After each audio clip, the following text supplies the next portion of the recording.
చరణమయ అవయవాదులతో నడిచేటువంటి సరస్వతి స్వరూపం మహామహోపాధ్యాయ శ్రీ విశ్వనాథ గోపాలకృష్ణ శాస్త్రి గారిని సవినయంగా వేదిక మీదకి ఆహ్వానిస్తున్నారు.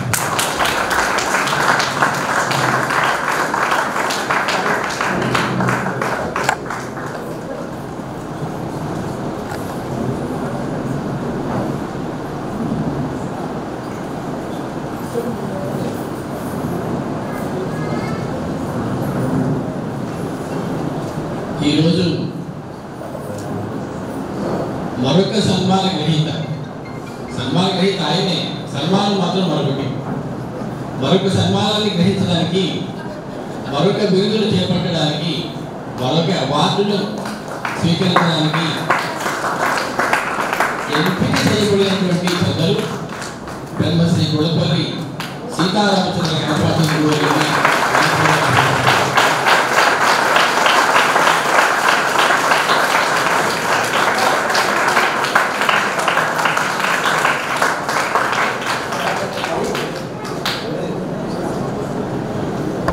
కార్యక్రమాన్ని జరిపించాలి అనేటువంటి ఒక ముచ్చటతోటి చెన్నై నగరం నుంచి వచ్చేసి రాజాలక్ష్మి ఫౌండేషన్ సంస్థను నిర్వహిస్తున్నటువంటి పెద్దలు శ్రీ పోలిశెట్టి వెంకట్రావు గారిని కూడా సముచితమైనటువంటి స్థానంలో ఆశీర్వాదం కావాల్సిందిగా కోరుతున్నాం.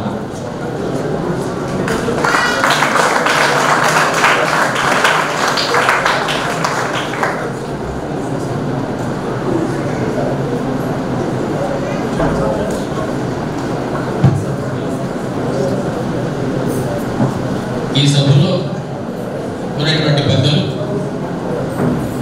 గణపాటి గారి జ్యేష్ఠ సోదరుడు గుళ్ళపల్లి విశ్వనాథ గణపాటి గారిని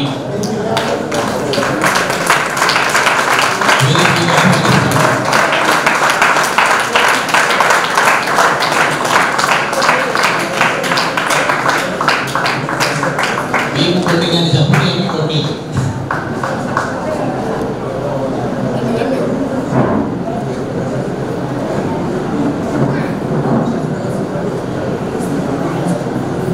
ఐదు నిమిషాలు వేద శ్రేష్ఠతోటి మన ఈ కార్యక్రమాన్ని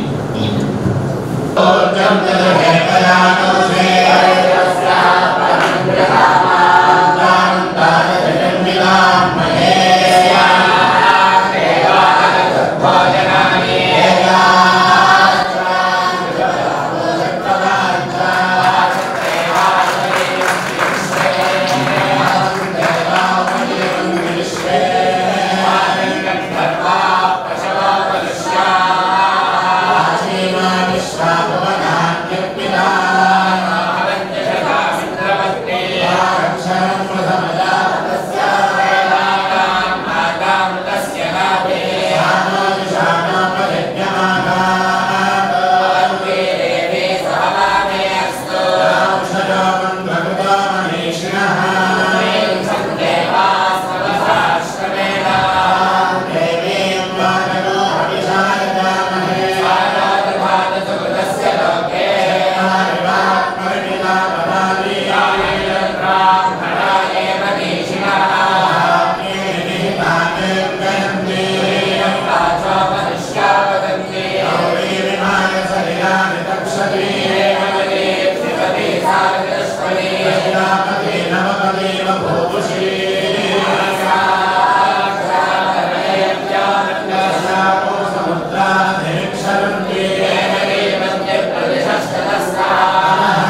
పొందిన వారిలో వీరి నాన్నగారు పెద్దనాన్నగారు వారు కూడా ఉన్నారు. ఇప్పుడు వీరు పొందిన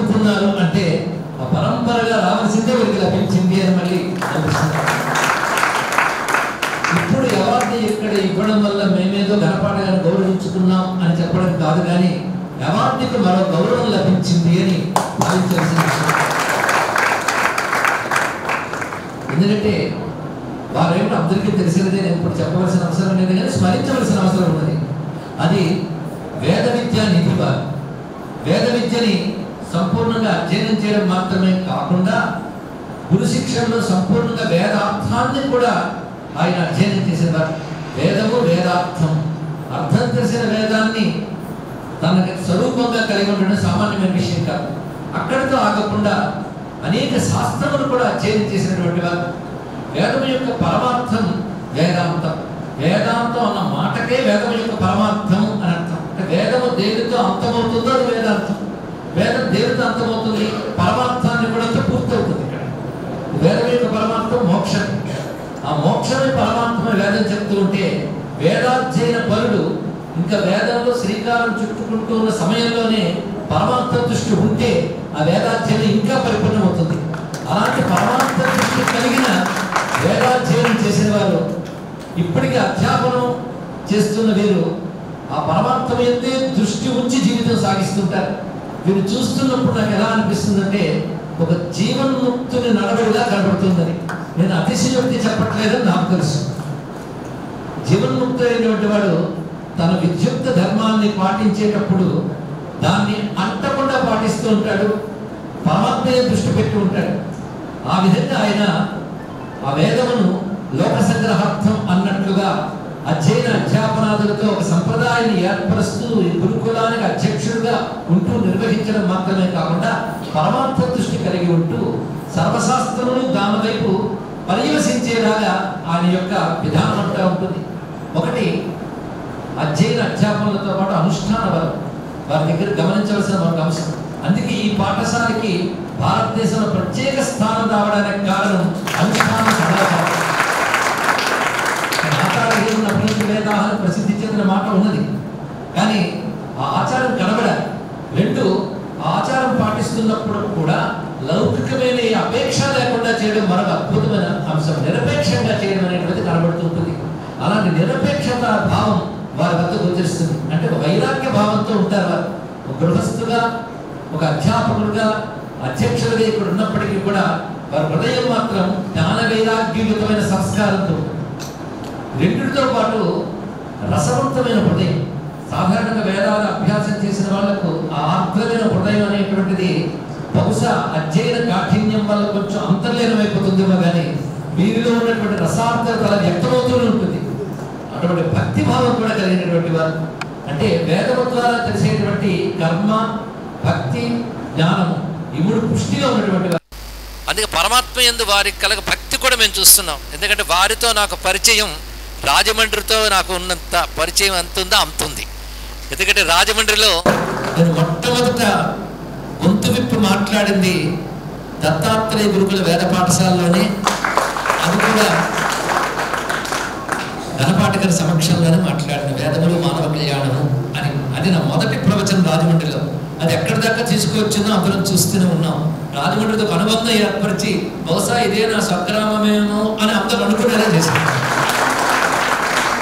కారణం ఒక పవిత్రమైన చోట ఒక పవిత్రమైన వ్యక్తి ముందు మాట్లాడిన మాటకి ఒక అనుగ్రహం లభిస్తుంది, అది నడిపిస్తుంది అని అప్పుడు స్పష్టమైంది.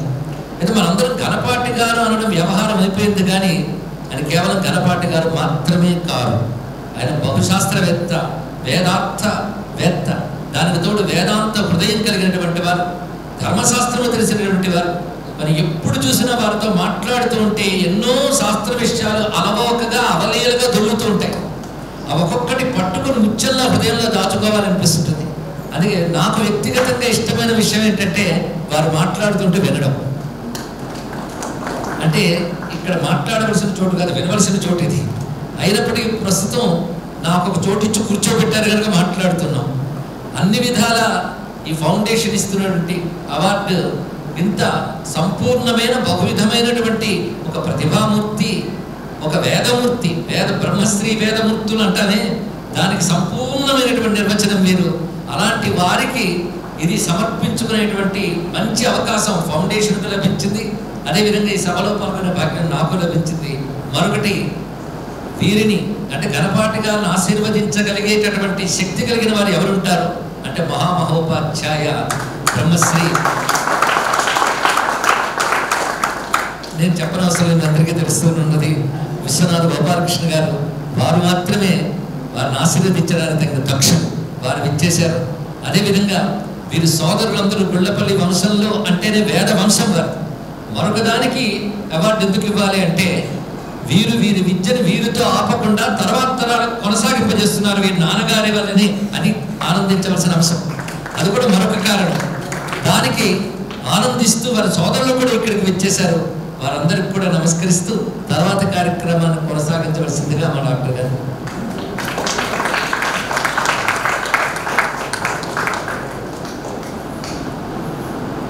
అది సమన్వయ సరస్వతి వాక్కు. పరమాద్భుతమైనటువంటి విషయాలని అతి తక్కువ సమయంలో మనకు అందించినటువంటి గురువులకు ప్రణామాలు అర్పిస్తూ, ఇక సరస్వతి మాట్లాడితే ఎలా ఉంటుంది,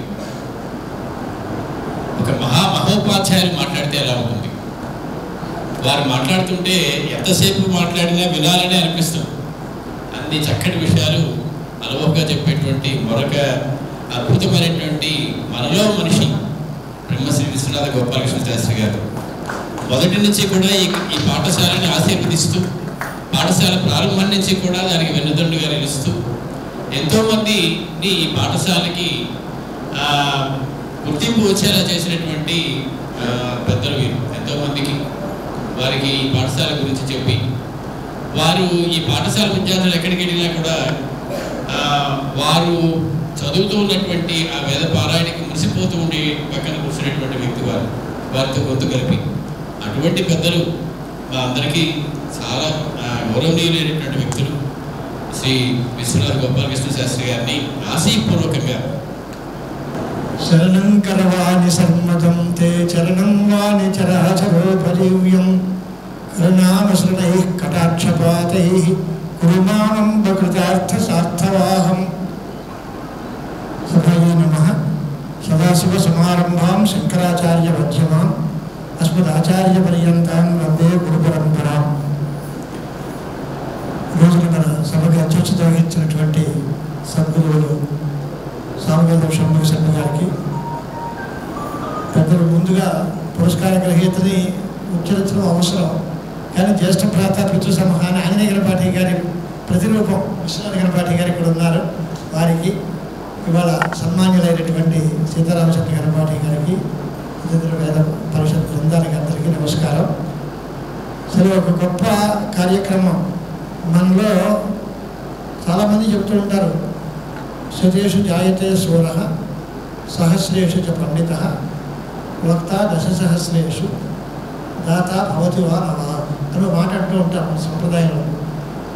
అంటే 100 మందిలో సూర్యుడు తయారవుతాడు, 1000 మందిలో పండితుడు వస్తాడు, మంచి 10,000 మందిలో ఒక వక్త తయారవుతాడు. దాత అనేవాడు ఉంటాడా ఉండడా తెలియదు అని.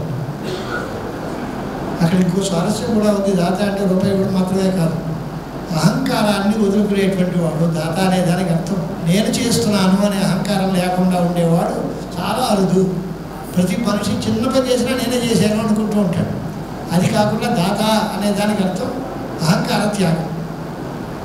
ఎందుకు చెప్పానంటే, ఇది రాజాలక్ష్మి ఫౌండేషన్ అవార్డు గత చాలా కాలం నుంచి జరుగుతోంది. నాకు సుమారు 10 ఏళ్ల బట్టి పరిచయం అవార్డు. మధ్యలో మానే విచ్చిత్ అయింది, మళ్ళీ పునరుద్ధానం చేశాడు సద్గురు శివానందమూర్తి గారు. పరమ పూజ్యులైనటువంటి జయన్న సరస్వతి స్వాముల వారు, వారి సమక్షాలలో మా గురువు గారు కూడా శాస్త్రి గారికి, అక్కడ ఉండేటువంటి వెంకటరామ శాస్త్రి స్వామి గారికి, అలాగా వెంకటరామన్ గణపాఠి గారికి, ఇలాంటి వాళ్ళకి ఈ వార్డు సందర్భాల్లో నేను వారిని చూడటం జరిగింది. శివానందమూర్తి గారి అనుగ్రహంతో వారు రమణయ్య రాజయ్య గారిని కూడా నేను చూశాను విశాఖపట్నంలో. అంటే అలాంటి గొప్ప సంస్థ.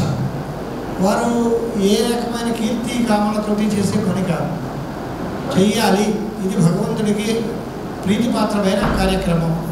మనకి భగవంతుడు ఏదో సంపద ఇచ్చాడు కనుక దీన్ని సద్వినియోగం చేయాలి, అది కూడా చాలా సాత్విక భావంతో చేయాలి అనేటువంటిది వారిలో కనిపించే వ్యక్తిత్వం. వేదశాస్త్రాల్లో అపారమైన పాండిత్యాలు కలిగినటువంటి చాలా పెద్ద మంది పండితులందరినీ సన్మానం చేశారు ఈ రాజాలక్ష్మి ఫౌండేషన్ అవార్డుతో. వాళ్ళు చాలా పెద్ద పెద్ద వాళ్ళందరికీ కూడా నాకు తెలుసు. అవన్నీ ఇప్పుడు నేను లిస్ట్ చెప్పక్కర్లేదు, మీకు అందరికీ నెట్లో దొరుకుతాయి పేరు, ఏ సంవత్సరం ఎవరెవరికి ఈ అవార్డు లభించింది అనే విషయం అంతా చాలా ఓపెన్. ఇందులో ఎవరికి ప్రత్యేకమైన ఆశ్రయింపుతోటో లేదా మాకు ఇప్పించాలన్న అనుకునే వ్యవహారము కాదు. వారు కూడా ఏంటి అంటే మాకే తెలుసు మేమే ఇస్తామనే మాట కాకుండా ఎవరో ఒకరిని పెద్దలను అట్టే పెట్టుకుని వారి సూచన మేరకు చేస్తున్నాము అనేవారు రాజాగారు. శివానందమూర్తి గారు చెప్తూ ఉంటే వారు చెప్పిన వారికి ఇస్తాము. ఇప్పుడు ఆ స్థానం మన షణ్ముఖ శర్మ గారు చెప్పిన వారికి ఇస్తాము. అక్కడ వాళ్ళ ఔచిత్యం ఏమిటి అంటే ఎవరిని మనం మార్గదర్శిగా పెట్టుకోవాలో గుర్తించి వారు నిష్పక్షపాతంగా రాగద్వేషాలు లేకుండా న్యాయమైనటువంటి సలహా చెప్తారు అనేటువంటి వ్యక్తులనే వారు మార్గదర్శకులుగా పెట్టుకుంటున్నారు. కాంచీ కామకోటి సంస్థానం మీద అపారమైన భక్తి ప్రపత్తులు గలవారు వారంతా. జయేంద్ర స్వాముల వారికి అత్యంత శిష్యులు, శంకర జయేంద్ర సరస్వతి స్వాముల వారికి శిష్యులు. షణ్ముఖ శర్మ గారి సూచన అది తప్పడానికి మనం ఎవరో సరిపోం, సరస్వతి నిర్ణయం అది. అంచేత ఆయన మంచి ఎంపిక చేశారు. ఆ ఎంపిక చేయడంలో సీతారామచంద్ర గణపాఠి గారికి ఈ అవార్డు రావడం చాలా ఆనందకరమైనటువంటి సన్నివేశం. విద్యుత్ బృందానికి అంతటికీ ఆనందదాయకమైనటువంటి ఉత్సవం ఇది ఆ ఎంపిక. నిన్న శంకర జయేంద్ర సరస్వతి స్వాముల వారితో మేము ఆ కాంచీపురంలో రకరకాలు మాట్లాడతాం. కాళహస్తి క్షేత్రంలో ఒకరోజు రాత్రి సుమారు 2-3 గంటల సేపు శ్రీవారి దగ్గరే కూర్చునే అవకాశం వచ్చింది. అప్పుడు వారు చెప్పిన మాటలు 2 మాటలు సభలో చెప్పాలి. ఒక పండితుడు చదువుకుంటే అతనికి మాత్రం లాభం, అలా కాకుండా ఒక కుటుంబం అందరూ కూడా పండితులుగా ఉంటే వాటికి సమాజానికి శ్రేయస్సు. కానీ ఒక విద్యాలయం పెట్టి తరతరాల ఈ ధర్మ ప్రచారాన్ని ముందుకు తీసుకెళ్ళేటువంటి సంస్థ ఉండడం చాలా గొప్ప మాట అని పరమాచార్య స్వామి వారే నడిచే దేవుడని మనకు ప్రసిద్ధి కదా. అలాంటి జగద్గురు చంద్రశేఖరేంద్ర సరస్వతి మహాస్వాముల వారే వెంకటరామన్ గణపాఠి గారిని పిలిచి నువ్వు వేద భవనాన్ని ఏర్పాటు చేసి వేద పాఠశాల పెట్టు అని ఆదేశించారు. అది ఇవాళ వరకు వారి సంకల్పం వల్ల చేత చాలా వైభవంగా సాగుతుంది. నాకు మనసులో ఒక బాధ, ఒక ఆవేదన ఉండేది. అది దక్షిణ కాశీ అని పేరు, గోదావరి తీరం, ఇంత పెద్ద పవిత్రమైన క్షేత్రంలో చాలా పెద్ద పెద్ద పండితులు ఉండేవారు. దేవుడు ఇలా అయిపోతుంది, గౌతమి విద్యాపీఠం కాస్త పోయింది, అలా పోయింది. దీనికి అంటూ ఇతర ఒక వైభవం కావాలి అని మనసులో చాలా ఆవేదన పడేవాడు. మా గణపాఠి గారు దత్తాత్రేయ వేద విద్యా గురుకులం ఆరంభిస్తున్నాను అంటే అమ్మయ్య అని మొదలు పడింది మనసు. రాజమండ్రికి ఎటువంటి లోపం లేకుండా రక్షించడానికి ఒక సంస్థ వచ్చింది. దత్తాత్రేయ అనుగ్రహం, వేద పురుషుల యొక్క అనుగ్రహం ఈ ప్రాంతానికి ఉండాలి అని. ఇదంతా కూడా చాలా పవిత్రమైన ప్రాంతం, దీనిలో చేయాల్సినంత ధర్మ ప్రచార కార్యక్రమాలు సాగాలి అనే ఉద్దేశంతో ఈ సంస్థ పెట్టిన నుంచి నేను వారితోటే కూడా ఉన్నాను. అన్నయ్య గణపాఠి గారికి నా మీద పుత్రవాత్సల్యం. ఆయనకి నాకు అనేక సన్మానాలు జరిగే విశాఖపట్నంలో. ఆయనకి గండకొండారు, నాకు సోదరు గంటాకంకణం ఒకే రోజు జరిగింది అక్కడ ద్వారకానగర్ శంకరపట్నంలో. అంటే ఆంజనేయ గణపాఠి గారిని స్మరించుకుంటే వారి కుటుంబ సభ్యులందరూ చేసేటువంటి ధర్మ ప్రచారం, ఈ వేద పరిరక్షణ, దాన్ని ప్రధానంగా పెట్టుకుని వేద ధర్మ ప్రచారంలో ఆ కుటుంబము దత్తాత్రేయ వేద విద్యా గురుకులము, దాని అధ్యక్షుడిగా ఉండేటువంటి రామచంద్ర గణపాఠి గారు చేస్తున్న గొప్ప సేవ. దానికి ఒక గుర్తింపు అనేది ఉండాలి. గుర్తింపు కోసం చేయలేదు, చేస్తున్నారు కనుక గుర్తింపు వచ్చింది. కొంతమందికి వాళ్ళు మనం చదువుకుంటామంటే స్కాలర్షిప్లు ఇస్తూ ఉంటాం. చదువుకునే విద్యార్థులకి స్కాలర్షిప్ ఇవ్వాలి, కానీ స్కాలర్షిప్ కోసమే వచ్చేవాళ్ళకి చదువు చెప్పకూడదు. వాళ్ళు చదువుకుంటున్నారు కనుక మనం ఏదైనా సత్కారం చేయండి. దీనికోసమే వచ్చేవాళ్ళు దీని మీదే దృష్టి ఉంటుంది, చదువు మీద దృష్టి ఉంటుంది వాళ్ళకి. అలా కాకుండా ఈ గౌరవాలు సత్కారాల కోసం వెంపర్లాడేటువంటి జనం వేరే ఉంటారు.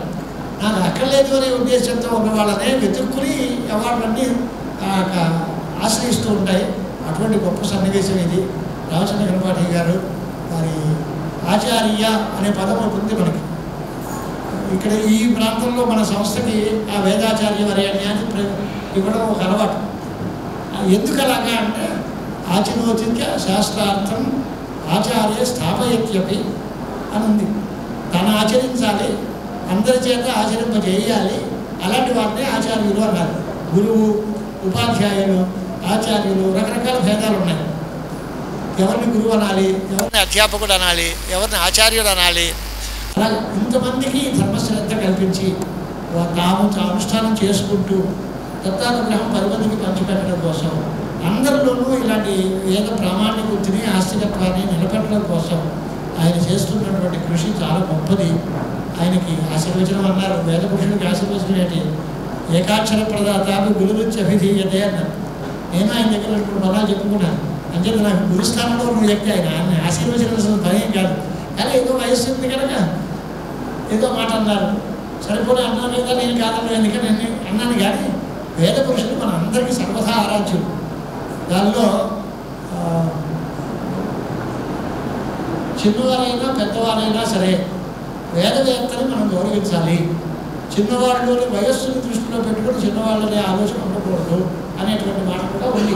వేదాల్లోనూ స్వాధ్యాయబ్రాహ్మణంలోనూ వాటిల్లోనూ తప్పకుండా ఆ మాటలన్నీ కనిపిస్తారు.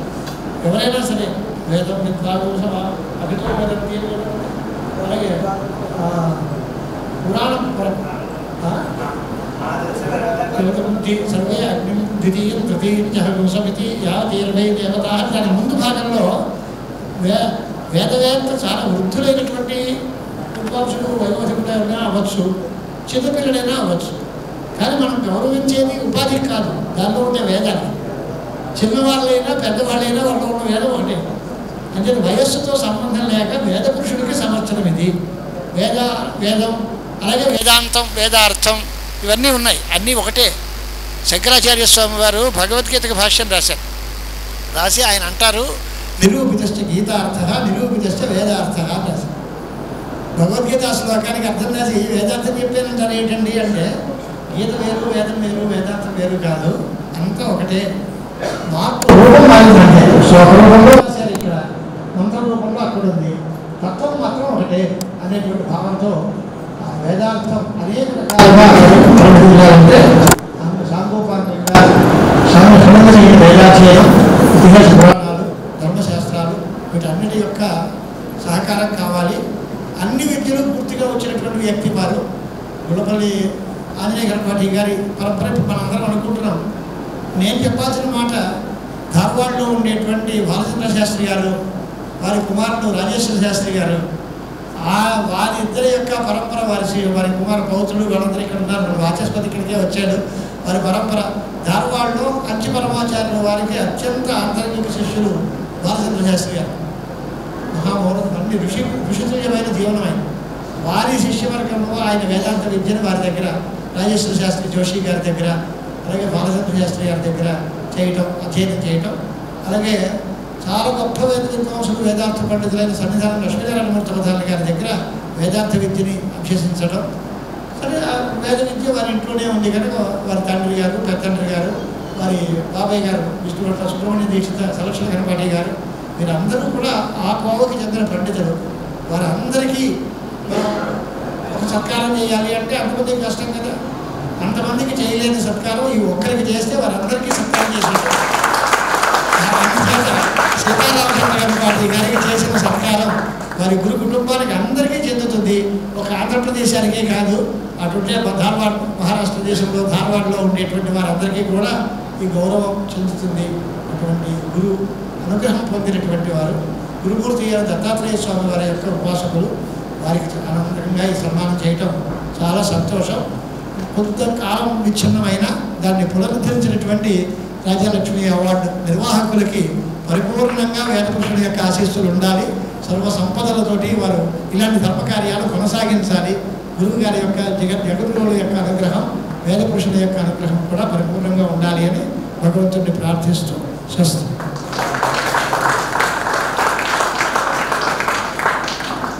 ఇక్కడ మనం గమనించవలసిన మరొక విషయం ఏంటంటే, ఈ రాజాలక్ష్మి ఫౌండేషన్ అవార్డు ఇవ్వడానికి వారు మద్రాసులోని కూడా పెద్ద సభ చేసి హడావిడిగా చేయవచ్చు.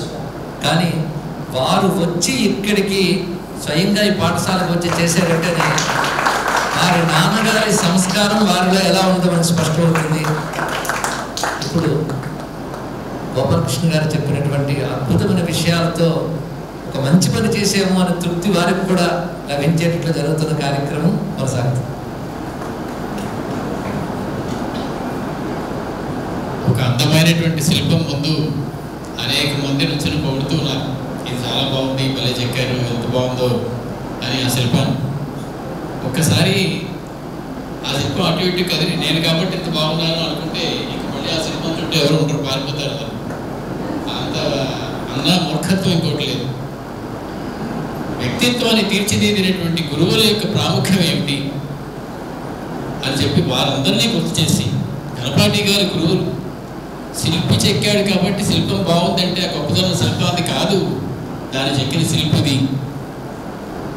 గణపాటి గారు ఇలా ఉన్నారంటే ఆ గొప్పదనం వారి గురువులది అని మనకి బోధించినటువంటి పెద్దలు శ్రీ విశ్వనాథ గోపాలకృష్ణ శాస్త్రి గారికి నమోవాకాలు అర్పిస్తూ, జ్యేష్ఠ భ్రాత పితృసమూహ వారి పుత్ర సమానులైనటువంటి సోదరుని ఆశీర్వదించవలసిందిగా. వీరు ఎక్కువ మాట్లాడమని అడిగినా మాట్లాడరు కాబట్టి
ప్రారంభించబడినటువంటి ఈ రాజాలక్ష్మి ఫౌండేషన్ అవార్డు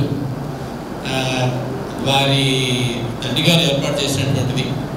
వారిని ఒక్క 2 మాటలు మాట్లాడిన తర్వాత ఈ అవార్డు కార్యక్రమాన్ని మనం కొనసాగించుకుందాం. అద్భుతమైనటువంటి ఒక సంప్రదాయాన్ని వాళ్ళు చూపించారు. సన్మానం చేసే ముందు సన్మానకర్తకి ముందుగా వారి గురువు గారికి వారు సత్కారం చేసి ఆ తర్వాత ఆ కార్యక్రమంలోకి వెళ్ళాలి అనేటువంటి నిర్ణయం పరమాద్భుతమైనటువంటిది. వారికి చేతులెత్తి నమస్కరిస్తూ 2 మాటలు మాట్లాడవలసిందిగా కోరుతున్నాను. మీ సంస్థ గురించి కానీ మీ మనసులోని అభిప్రాయం గురించి ఏదైనా సరే. మిమ్మల్ని మాట్లాడనివ్వకపోతే ఆవిడకి ఇచ్చి ఆవిడ చేతనే మాట్లాడచ్చు.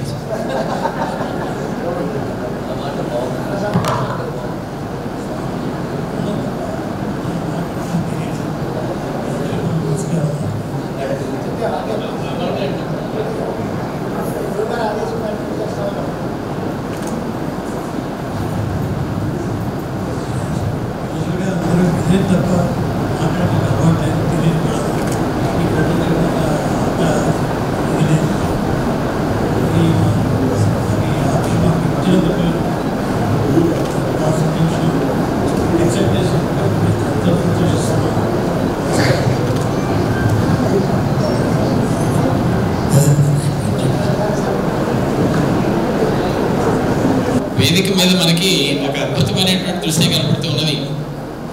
సద్గురువులు ఉన్నారు, గురువులకు గురువులైనటువంటి వారు ఉన్నారు. ఈ గురువులందరినీ సత్కరించుకునేటువంటి వినయశీలు ఉన్నారు. వారందరి మధ్యలో ఈ సత్కారం జరిగిపోతున్నది. పవిత్రమైనటువంటి గోదావరి తీరంలో శ్రీ దత్తాత్రేయ వేద విద్యా గురుకుల ప్రాంగణంలో బ్రహ్మ విద్యా భవనంలో ఒక బ్రహ్మవేత్తకి జరుగుతున్నటువంటి సత్కారం ఇది. మీ అందరి కరతాళ మధ్య వారికి సత్కారం జరుగుతుంది. గాయత్రి గారిని కూడా ఒకసారి వేదిక మీదకి రావాల్సిందిగా ఆహ్వానిస్తూ రండి.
ప్రతిష్టాత్మకమైనటువంటి ఈ రాజాలక్ష్మి ఫౌండేషన్ అవార్డులు వేద విద్య కోసం ఇవ్వబడుతున్నది ఈరోజు. దానిలో భాగంగా వారికి 1 లక్ష రూపాయల నగదు, అదే రకంగా సైటేషన్ ఇచ్చి వారు తమ గౌరవాన్ని తెలియజేసుకున్నారు. ఇంతటి సన్మానాన్ని పొందినటువంటి గణపాటి గారికి ఈ సన్మానాలు అవార్డులు పొందడం అలవాటు అయిపోయినప్పటికీ కూడా మరొకసారి మీ హృదయ స్పందన, ఈనాడు కలిగినటువంటి హృదయ స్పందన మాకు తెలియజేయవలసిందిగా కోరుతున్నాం. శంకరాచార్య మధ్యమాం అస్మదాచార్య పర్యంతం వందే గురు పరంపరాం. మహాదేవం త్రినయనం భస్మాద్ధోళిత విగ్రహం చిన్ముద్రితకరాం భోజం దత్తాత్రేయం నమామ్యహం. నమో గంగే మహాగంగే మహాదేవస్య వల్లభే మహతిత్వాం మహాదేవి గోదావరి నమోస్తుతే. నమః సభాభ్యః సభాపతిభ్యశ్చ. సభాయ నమః.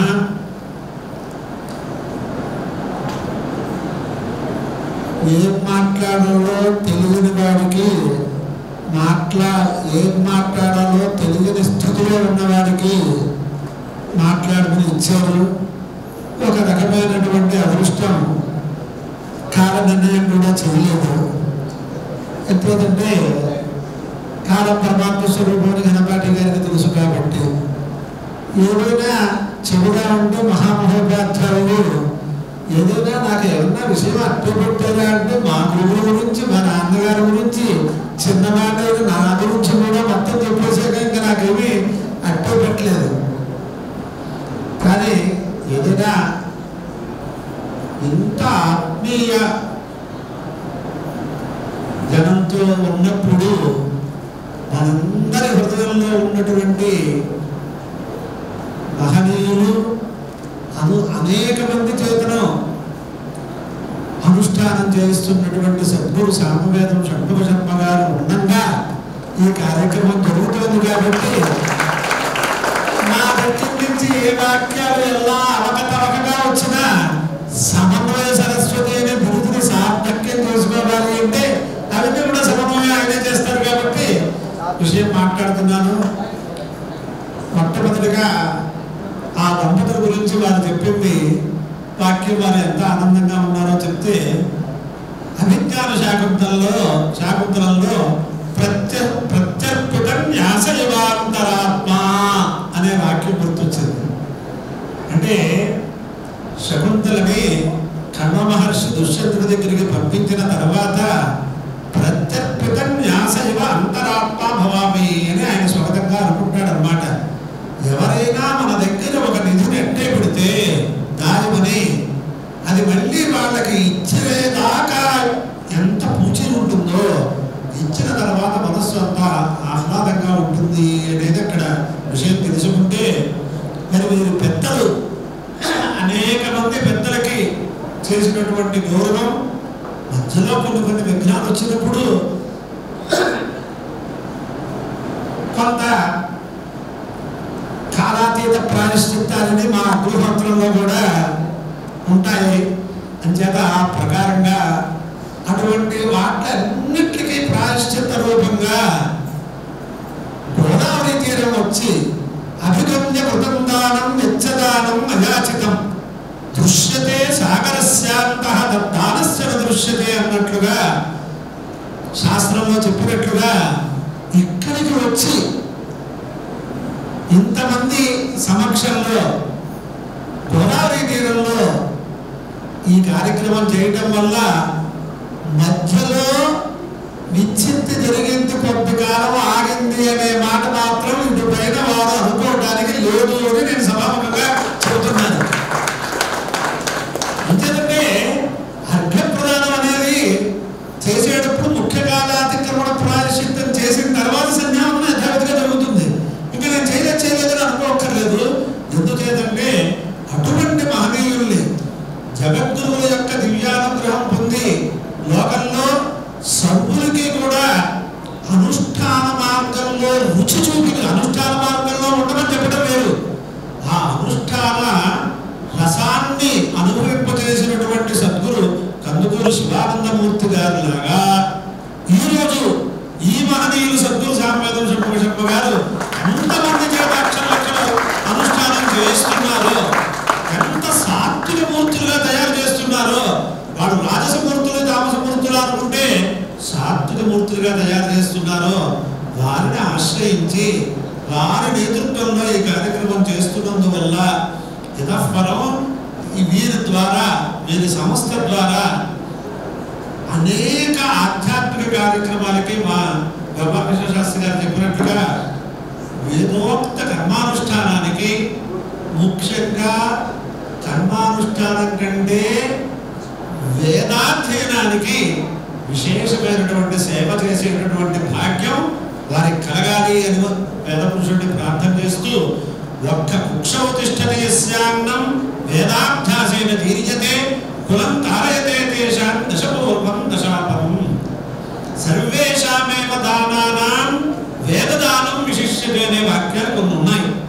అంచేత ఒక్క రోజు మన ఆహారం స్వీకరించి అవతలవాడు కనుక వేదాధ్యయనం చేస్తే 21 తరాలు తరిస్తాయి అంటే మరి అనేక మంది మహనీయుల్ని గౌరవించి ఎప్పటికి కూడా గౌరవిద్దామనే సంకల్పంలో ఉన్నందువల్ల ఈ ఇటువంటి కార్యక్రమాలు, నేను సంగీత విద్యకి సాహిత్య విద్యకి నేనేమి ద్వేషిని కాదు, కానీ అవి లోకంలో మనకి ఆహ్లాదం కలిగిస్తున్న వేద విద్యకి కనుక ఏదైనా చేస్తే వంశానికి అందరికీ కూడా ఉపకారం జరుగుతుంది అనేది శాస్త్ర సిద్ధాంతం.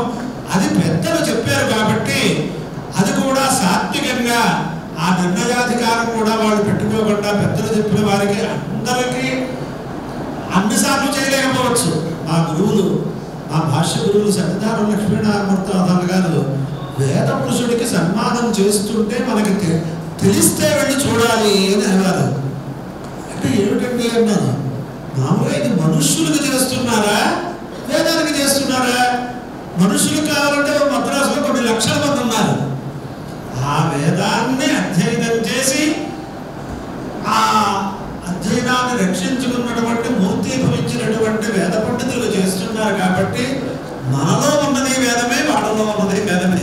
అందుచేత ఎక్కడ వేద పండితులకి సత్కారం చేసినా సంతోషించేటటువంటి స్వభావం రావాలి అని నా గురువులు నాకు ఉపదేశం చేసి, ఇంకొక మాట ఉంది, లోకంలో ఇద్దరు సమాన ఉజ్జీలుగా కనిపిస్తుంటే ఇద్దరిలో ఒకళ్ళకి ఆ సన్మానం వస్తే సన్మానం కాని వాడు క్లేశపడవచ్చు, ఏదైనా లోక సామాన్యం చేత. కానీ వేదం ఏం చెప్పింది? యస్య వై ద్వౌ పుణ్యౌ గృహే వసతః యస్తయోరణ్యకో రాధయత్యన్యన్నా ఉభౌ వా వసతాముచ్ఛతీతి. ఒకటి గౌరవించి ఒకటి గౌరవించకపోతే గౌరవించిన వాడు కూడా క్లేశపడుతున్నట్ట. అయ్యో యోగుడు వదిలేసి ఇద్దరికి కూడా క్లేశమే అని చెప్తారు. కానీ మనకే ఎవరు రావాలని అనుకునేవాడు నాలాంటి వాడు ఆశ ఎక్కువవాడు ఉండవచ్చు కాక. అందుచేత ఈ ప్రకారంగా ఆ వేద పురుష సేవ చేస్తున్నందుకు నందంతి పితర సర్వే నృత్యంతి ప్రపితామహాః పితామహాశ్చ గాయంతి శ్రోత్రియే గృహమాగతే అని ఒకటి ధర్మశాస్త్రంలో కనిపిస్తుంది. ఇక్కడ ఉపాధితో ఉన్న వాళ్ళకి సకల శ్రేయస్సులు కలవడం అనేది అది అనేక చోట్ల ఉంది. ఉపాధి విడిచిపెట్టినటువంటి వాళ్ళు మనకి 3 వర్గాలుగా వసురుద్రాదిత్య స్వరూపులుగా మనం చూస్తూ ఉంటాం వాళ్ళని. దాంట్లో వాళ్ళ ముగ్గురిని ఉద్దేశించి వాళ్ళ యొక్క స్థితి ఎలా ఉంటుందో ఈ శ్లోకంలో వర్ణించారు. నందంతి పితర సర్వే అంటే ఇక్కడ కూడా ఒక విశేషం. ఒక అమ్మ, మేము అనేక బహుసంతానం కాబట్టి అమ్మ ఒక్కళ్ళు కనుక వండితే ఇంతమంది భోజనం చేస్తారు. అంటే పెద్దవాళ్ళు వంట చేస్తారు, చిన్నవాళ్ళు భోజనం చేస్తారు. లోకంలో మన బాల్యంలో మనం గుర్తు తెచ్చుకుంటే అందుచేత నందంతి పితర సర్వే అంటే ఒక నృత్య రూపకంగా చూపించారు. ఇక్కడ నందంతి పితర సర్వే నృత్యంతి ప్రపితామహాః. సంతోషించేవాడు ఇలా కూర్చుని ఈ ప్రకారంగా షణ్ముఖ గారు మరి ఆయనకు ఉండేటటువంటి ప్రతిభ వల్ల ఏ ప్రకారంగా వారందరినీ కూడా కావేరీ తీరం నుంచి గోదావరి తీరం తీసుకొచ్చి ఇంతమందికి సంతోషం కలిగించారు కదా. అలాగే అక్కడ ఇంతమందికి సంతోషించే స్థానం కల్పించిన వీరుడు ఇక్కడ ఈ దానం కనుక చేసినట్లయితే ఆ పితృవర్గం వారందరూ కూడా పితరహ అనే బహువచనం చేయడం ఆయన సంబంధికులు సమకాలీకులు అందరూ కూడా సంతోషిస్తారట. నందంతి పితర సర్వే నృత్యంతి ప్రపితామహాః. ఇంకా గానము నృత్యము ఇంకా ఎక్కువ శ్రమ దేనికి నృత్యం, గానం కూర్చుని పడతారు. నృత్యంతి ప్రపితామహాః. ప్రపితామహాదులు అందరూ కూడా నృత్యం చేస్తారట. పితామహాశ్చ గాయంతి. పితామహులు గానం చేస్తారట. అంటే ఒకడు నృత్యం చేస్తారు, ఒకడు గానం చేస్తారు, ఒకడు సంతోషిస్తారు. ఎవరు? శ్రోత్రియే గృహమాగతే. ఒక్క శ్రోత్రియుడు మన ఇంటికి వస్తే. శ్రోత్రియుడు అంటే ఎవరు? శ్రోత్రియశ్చందోధీతే అంటే వేదపమను అధ్యయనం చేసిన వాడు. అంటే కూడా దీన్ని పూర్తిగా వివరణ చేయడానికి జన్మనా బ్రాహ్మణో జ్ఞేయః కర్మణా ద్విజముచ్యతే వేదాధ్యయనేన విప్రత్వం త్రిభి శ్రోత్రియ ఉచ్యతే అని ఒక మాట ఉంది. అంటే కేవలం వేదాధ్యయనం కాదండి, జన్మ చేతను అంటే విశిష్ట మాతాపితులు జన్యుడు అవ్వాలి, అయినా జనితుడు అవ్వాలి. ఇంతట ఆ ప్రకారంగా ముందు బ్రాహ్మణ వంశంలో జన్మను పొందాలి. జన్మనా బ్రాహ్మణో ధ్యేయ. అటువంటి వాడు బ్రాహ్మణుడు. ఇప్పుడు ఏమంటున్నారంటే కొంతమంది జన్మనా జాయతే శూద్ర అని కొన్ని రకాలుగా దాన్ని అనుకూలంగా చెప్పుకునే వాళ్ళు ఎక్కువయ్యారు. కానీ శాస్త్రంలో ఉన్నది, భాష్యంలో ఉన్నది ఇదే. అందుచేత తర్వాత సంస్కారే ద్విజముచ్యతే. ఉపనయనాది సంస్కారముల వల్ల అతడు ద్విజుడు, 2వ జన్మ పొందినవాడు అని అనిపిస్తాడు. అలాగే వేదాధ్యయనం చేసిన తర్వాత ఉపనయన సంస్కారం పొంది సదాచారంతో వేదాధ్యయనం చేసిన వాడికి ఇప్పుడు పేరు త్రివిశ్రోత్రియ ఉచ్యతే అని ఒక మాట ఉంది. అంటే బ్రాహ్మణ జాతి ధర్మాలు వాడు అనుసరించాలి. ఉపనయనాది సంస్కారముల వల్ల ఏ నిత్యకర్మానుష్ఠానములు చేయాలో అగ్నికార్యం కానీ, అవపోసన కానీ, ఇంకోటి బ్రహ్మయజ్ఞం కానీ అవి చేస్తూ ఉండాలి. వేదాధ్యయనం చేసినందువల్ల ఎటువంటి పరిస్థితి రావాలి వేదాధ్యయనం చేస్తే అంటే, నన్ను కొంతమంది వేద పండితులు, ఘనపాఠులు, ఆత్మీయులు మీరు ఏమన్నా చెప్పాలి నేను మేము వినాలి అంటే అందరికీ తెలుసున్నదే నేనేం చెప్తానన్నాను. ఒక చోట కాలక్షేపానికో కాలం ఉందనో చెప్పమన్నారు. అప్పుడు చెప్పాను నేను, మనం ప్రతి చోట ఆశీర్వచనంలో ఒక మంత్రం అవశ్యంగా చెబుతూ ఉంటాం. యావతీర్వై దేవతాస్తా సర్వా వేద విధి బ్రాహ్మణే వసంతి అని. సమస్త దేవతలు వేదవిధుడైనటువంటి బ్రాహ్మణోత్తముడు యందు ఉంటారు అని వేదం చెబుతోంది. అదే మంత్రంతో ఆశీర్వచనం చేస్తున్నాం. అంటే ఇంతమంది దేవతలు మనలో ఉంటారు అని వేదం చెబుతూ ఉంటే మన యొక్క ప్రవృత్తి అంతఃకరణ ధర్మం ఎలా ఉండాలో ఆలోచించుకుంటే మనం ప్రతిపక్షలైపోతామని చెప్పాను నేను. లేకపోతే అంటే ఈ ప్రకారంగా వేదాధ్యయనం వల్ల వచ్చేటటువంటి విశేష ధర్మాలు ఇవన్నీ పాటిస్తేనే వాడు శ్రోత్రియుడు అవుతాడు. కాబట్టి అటువంటి శ్రోత్రియుడు మన గృహానికి నుంచి వస్తే మనకి సకల శ్రేయస్సులు కలుగుతాయి. వేద విద్య వ్రతస్నాతే శ్రోత్రియే గృహమాగతే క్రీడం చోషధయ సర్వాహ యాస్యామ పరమాగతి అని ఒక మాట ఉంటుంది. అంటే ఓషధులు ఎవరైనా అడగచ్చు, లేదు ఓషధులు కూడా నృత్యం చేస్తాయా అని మన ఇంట్లో. దీనికి మళ్ళీ వేదాంత శాస్త్రం దగ్గరికి వెళ్తే, మహామహోపాధ్యాయుల దగ్గరికి వెళ్తే అభిమాన వ్యపదేశంగా ఆ ఓషధులను ఎవరు సృష్టించారో ఆ దేవతలందరూ కూడా సంతోషిస్తారు అని. ఇలాంటివన్నీ ఉన్న స్థితిలో పెద్దలు శివానందమూర్తి గారు అని అనుకున్నాం, కామకోటి పీఠాధీశ్వరులు అనుకున్నాం, వారందరూ కూడా మన దగ్గరికి వచ్చినటువంటి పేషెంట్ ఏ ప్రకారంగా ఆరోగ్యంగా ఉండాలని ఒక వైద్య నారాయణుడు అనుకుంటారో అలాగే ఈ యోగ్యులైనటువంటి వారు అంతఃకరణ శుద్ధిగా ఏదైనా మంచి పని చేద్దాం అనుకుంటే వాళ్ళ చేత మంచి పని చేసి సంతోషించేటటువంటి మనస్సు కలిగిన వాళ్ళు వీరిని ప్రకారంగా తీర్చిదిద్దినందుకు వీరి వంశంలో పెద్దలు చేసినటువంటి పుణ్యం ఉండటం వల్ల, వీరికి పూర్వజన్మ ఆర్జిత పుణ్యం ఉండటం వల్ల ఇటువంటి మంచి సత్కర్మలు చేస్తున్నారు. అంచేత వారిని అభినందిస్తూ వారు చేసినటువంటి పని, మన షణ్ముఖ శర్మ గారు ఉత్తరాంధ్రలో జన్మించారు. ఉత్తరాంధ్ర అక్కడ ఉన్నటువంటి అగ్రహారాలు విజయనగర సామ్రాజ్యంలో యుగానికి కూడా అగ్రహారం పేరుతో ఉన్నవి అనేకం ఉన్నాయి. అంటే అగ్రహారం అంటే అనేక ఎకరాలు, 100 ఎకరాల పొలాలు ఉన్నటువంటి ఒక అగ్రహారాన్ని నమ్మి మన బ్రాహ్మణోత్తములకు దానం చేసేవాళ్ళు. యజన జాలన అధ్యయన అధ్యాపన దాన ప్రతిగ్రహణ ఈ షట్కర్మ నిరతుడు కాబట్టి బ్రాహ్మణుడు స్వేచ్ఛగా తను ఏం కావాలంటే అది చేసుకోవడానికి అగ్రహారాలు ఇచ్చి నమ్మినటువంటి మహనీయులు అనేక మంది ఉన్నారు, కొత్తగుర్చులు. అలాగే ఆ స్థాయిలో ఈయన్ని నమ్మి మీరు ఏం చెబితే అది చేస్తామనే వాళ్ళు ఉన్నారు. అంటే మా షణ్ముఖ శర్మ గారి యొక్క గొప్పతనం మాకు ఎంతగా చూడండి. ఆయన చాలా చోట్లకి వెళ్తున్నారండి, చాలా దేశాలు వెళ్తున్నారండి, చాలా ఆర్జిస్తున్నారు అనే మాటలు కూడా కొంతమంది వేరే ప్రశంసాపూర్వకంగా చెప్పినా ఆయన్ని దగ్గరగా ఉండి చూసిన వాళ్ళకి కానీ, ఆయన యొక్క ప్రవృత్తి తెలుసున్న వాళ్ళకి కానీ ఆయన ఏమనుభవిస్తున్నారండి? ఎక్కడికైనా వెళ్ళాలి అంటే అనుష్ఠానం పూర్తి చేసేసుకోవాలి. ఏదో ఆ అనుష్ఠాన నిత్యత్వం స్వాతంత్ర్యం అపహరతి అని వెళ్ళిన చోట ఎలా ఉంటుంది, మకం ఎలా ఉంటుంది, అనుష్ఠానం జరుగుతుందా, అక్కడికి వెళ్ళాక ఏ చెప్పాలి. ఇలాంటి కొంతమంది అంటూ ఉంటారు, మా చిరాలు శ్రీరామచంద్ర గారు పెద్ద రాక్షసులు అని.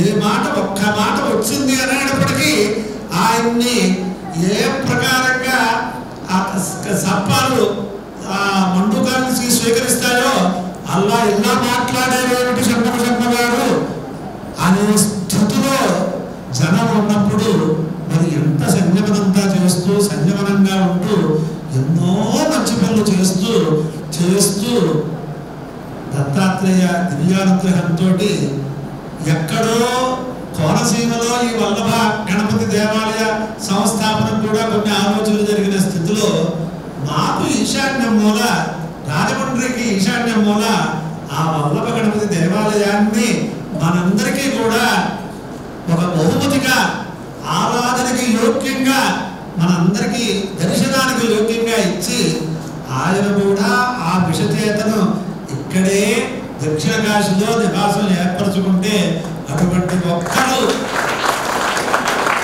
ఎంతమందిని ఇలా తయారు చేస్తున్నారు. తస్మాదే కయ్యంతం బహవోనుయంతి తస్మాదేకో బహూనాం భద్రో భవతి అని ఈ ప్రకారంగా అటువంటి వారు దగ్గర యోగ్యంగా ఇలా ధారపోసి మంచి సద్వినియోగం చేయాలి, ఈ ద్రవ్యం మాకు తెలియదు అన్నవాడు కూడా కొంతమంది ఉంటారు లోకంలో, చరిత్రలో. ఎందుకండి అనర్హతే ఎత్తదాటి నదాటి అనర్హతే అర్హానర్హ అపరిజ్ఞానాత్ ధనాత్ ధర్మాచ్చహీయతే అని ఉంది. మనం ఎందుకు ఉండిలో ధనం వేసేసాం దాంట్లో కూడా గౌతమాచార్య సూత్ర భాషలో వచ్చింది. అందుచేత ఆ ప్రకారంగా అనర్హులకి దానం చేస్తే దానివల్ల మనకి ధనానికి హాని, ధర్మానికి కూడా హానిట. అందుచేత ఈ ప్రకారంగా పెద్దల్ని ఆశ్రయించి వారి మార్గదర్శనంలో చేయడం అనేది చాలా విశేషం. అంచేత ఈ ప్రకారంగా వారి మార్గదర్శనంలో ఇతోధికమైన ధార్మిక కార్యక్రమాలు ఈ కుటుంబ సభ్యులందరూ చేసి ఆ వంశంలో ఉపాధితో ఉన్న వాళ్ళందరికీ కూడా శ్రేయస్సులు కలగాలి. ఉపాధి విడిచిపెట్టినది దేవతా రూపాన్ని పొందినటువంటి వాళ్ళందరికీ కూడా అక్కడ ఆ ఫలాలు ఆయన వాళ్ళకి సంక్రమించాలి అని ఆశాసనం చేస్తూ ఇటు పైన కార్యక్రమాలు మనకి నేను ఒక మాట చెప్తే అనుకుంటూ ఉంటాను, చెప్తూ ఉంటాను. ఇక్కడ మా గోపాలకృష్ణదాస్ గారు కూడా ఉన్నాడు కాబట్టి ఉన్నమాట ఉన్నట్టు మనస్సులో చెబుతున్నాను.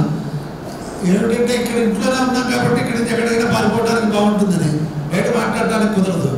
మనందరికీ మంచి ఉపదేశం చేయటానికి వచ్చి దత్తాత్రేయ వేద విద్యా గురుకులానికి మనలో ఒకరై మనకి మార్గదర్శకులై మన ఊళ్ళోనే వల్లభ గణపతిని స్థాపించడం అంటే ఎవరి వల్లైనా అవుతుంది. అది అటువంటి పెద్దలు దత్తాత్రేయ వేద విద్యా గురుకులం గురించి ఇతర దేశాలు వెళ్ళినప్పుడు కూడా నాకు తెలుసున్న వాళ్ళు ఆయనతో గణపాటి గారు దత్తాత్రేయ గురుకులం అంటే ఆయనకి ఒక మహానందం కలుగుతోంది అని కూడా వాళ్ళు చెప్పారు.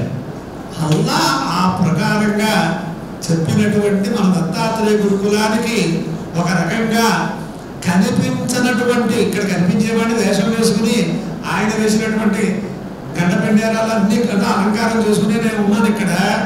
కానీ కనిపించని శక్తిగా మనకు ఉంటున్నటువంటి వారు లోకంలో సర్వులకి కూడా వేదం అంటే తెలియాలి అంటే వారి ముఖతః అందరూ కూడా వినాలి. వేదం గురించి ఏ తాపత్రయపడుతున్నా దానికి విఘ్నాలు కలిగిస్తే కూడా ఎటువంటి దోషాలు కూడా ఉపకారాయ బ్రూయాత్ బ్రాహ్మణానాం గవామపి బ్రహ్మయోని శతం ప్రాప్త దేవత్వం అధిగచ్చతే అని ధర్మశాస్త్రం.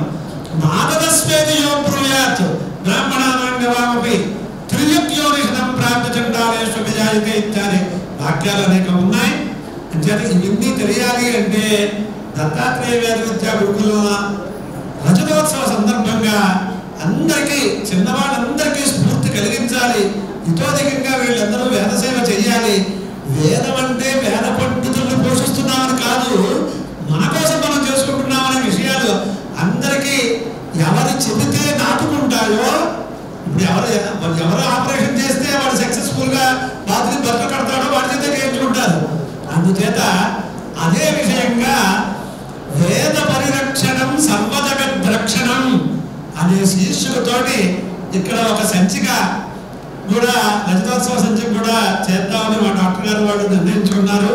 అదే శీర్షిక మీద 3 రోజులు ఇక్కడ వల్లభ గణపతిని, విద్యా గణపతిని ఆరాధించిన వెంటనే సెప్టెంబర్ 3, 4, 5 ఏకాదశి, ద్వాదశి, త్రయోదశి అనుకుంటున్నాను 3 తిథులు.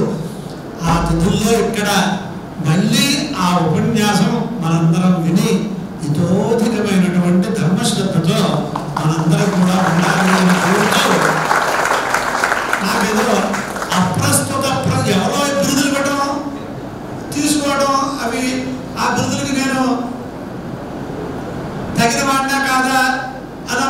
ఉంది. నిన్నటి రోజున కామకోటి పీఠాధీశ్వరులు ఇచ్చినటువంటి ఆ సందేశం, సన్మాన పత్రం కాదు సందేశం, ఆదేశం చూస్తే ఎప్పటికైనా ఇటువంటివి నాకు ఏమన్నా సంప్రాప్తం అవుతాయా అంటే షణ్ముఖ గారితో చెబితే వారు వాచమర్థోనుధావతి అశ్వీనాం పునరాధ్యానం వాచమర్థోనుధావతి అన్నట్లుగా నాకు కూడా అవన్నీ తాను ఎదిగే ఇస్తారు, మీరు ఏం కంగారు పడద్దని అన్నారు. కాబట్టి భామిని వృత్తి ఆశ్రిత ప్రయోగములు ఉంటాయి. కాబట్టి జన ఆ ప్రకారంగా స్వీకరించి ఏదో ఇంట్లో తీసుకొస్తున్నాను, పెళ్ళాపురికి నేను ఏదో పోషించుకుంటున్నాను. కానీ నాకు ఇవాళ అందరికీ చెప్పేది అప్రస్తుత ప్రసంగము, అధిక ప్రసంగము అనే 2 బుద్ధులు నేనే పెట్టుకుంటున్నాను. ఏదైనా ఇటువంటి ప్రసంగంలో దోషాలు వస్తే పెద్దలే క్షమించవలసిందిగా కోరుతూ నారాయణరావు గారికి సభా కార్యక్రమాన్ని పూర్తి చేయడం కోరుతున్నాను.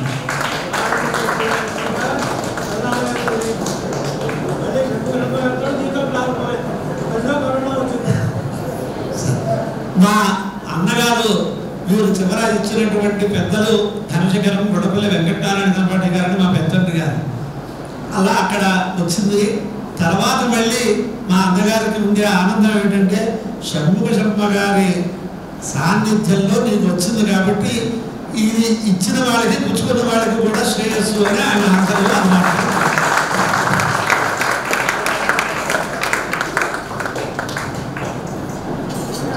కనపటి గారికి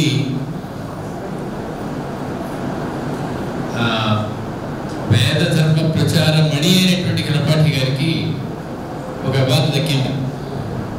అవార్డు ఇచ్చిన వారికి ఒక అద్భుతమైనటువంటి వేద పండితుడికి అవార్డు ఇచ్చినటువంటి పుణ్యం దక్కింది.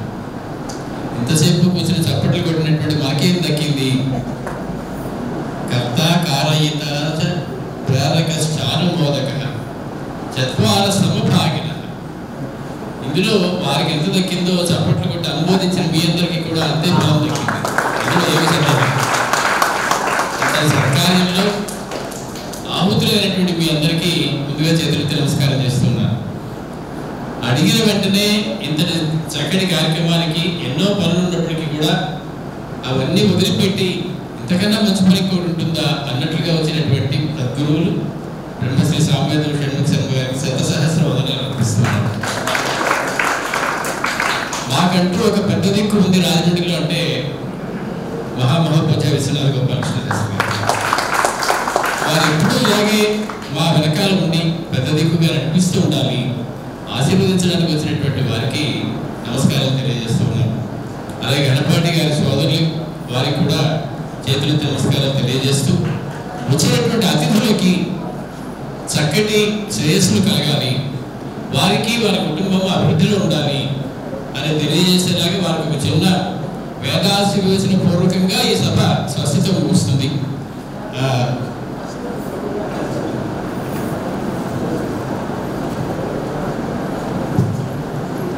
శరణ్యేవ శరదాబద్ధభాగ ఇత్యహనే